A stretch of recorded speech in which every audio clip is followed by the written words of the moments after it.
Hello friends, we're outside the shul in Carpentras. We had visited the shul, the mikveh, ancient mikveh, is fascinating, and the bakery and the two bakeries, one for the everyday use and one for the Pesach, and the beautiful shul that was built over here. Now this is the oldest existing synagogue in France. It was built in 1347. 1967 it was built. It survived the Middle Ages up until today. Now, why did that happen? Is because the 1306 and along all the 14th century, the Jews were expelled of France. Finally, they readmitted, and then in 1390 they were finally expelled completely. But the Jews found refuge in the Papal States. So that was also quite interesting. That's something that I said before yesterday. That the French kings helped the Pope make a crusade against the heretics living in south of France.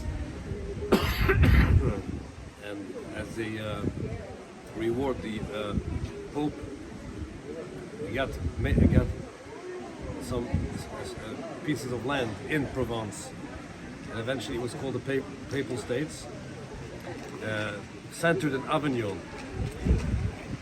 And owing up to the doctrine of the Pope and the Church, the Jews found refuge in the Papal States. Now, in the beginning they had it pretty well, but then eventually the restrictions got on them tighter and tighter and tighter, and they were only allowed to live in four cities that were called the four kehilot, the Alba Kehilos, HaKodesh. The one was Avignon, Carpentras, that's the one that we had visited here, Cavaillon, and another one. And they were restricted into small ghetto. This would be the square, I think this is the Jewish square. And in the beginning there were 300 people living here, but eventually they left by the time of the emancipation, the end of Napoleon's rise to power and emancipation. There was some 1,500 Jews living in a real cramped place. Very poor because they were banned from most trades. They had to work with the second-hand clothing. That was their only, by the end, that's all that was left for them to do. But they survived. We know that in 1756, the Guido, famous traveler, the one that collected money for the community in Hebron, he passed by the four Kehilot. In 1756, he describes a vibrant community and very helpful towards his cause.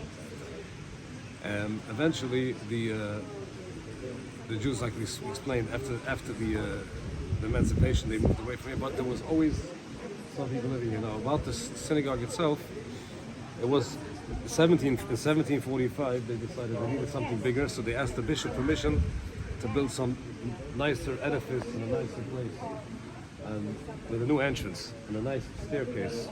And he gave them permission, but when he came, he said, "No, that's too extravagant." And we made them put windows the shape of a cross. That when they walk in,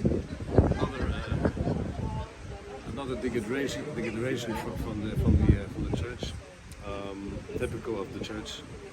But the Jews survived in Provence throughout the ages. The only place in France